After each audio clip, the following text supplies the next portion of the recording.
চলে যাও, তুমি আমার দরবার থেকে চলে যাও বাবা, তুমি আমার কাছ থেকে চলে যাও বাবা। হুজুর আমি যাব না হুজুর, হুজুর আমি নিয়ত করেছি হুজুর আপনার কাছে থাকবো হুজুর, আপনার দরবারে থাকবো হুজুর, আমাকে পাঠিয়ে দেবেন না। ও বাবা কষ্ট দিও না বাবা, আমি নবীকে ওয়াদা করেছি।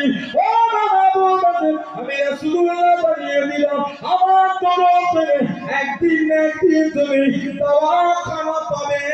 জোরে বলুন সুবহান, আর একটু জোরে বলুন সুবহান।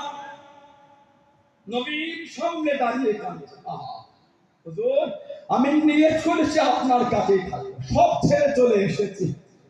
দুজন কুরাইশ দাঁড়িয়ে বলে আপনি তো ওয়াদা করেছেন, হুদায়বিয়ার চুক্তি করলে মক্কা শরীফের কেউ এনে ফেরাবেন, আবু বাসির আমাদের মক্কা, আমার নবীর নূরে চোখ দিয়ে খালি টপ টপ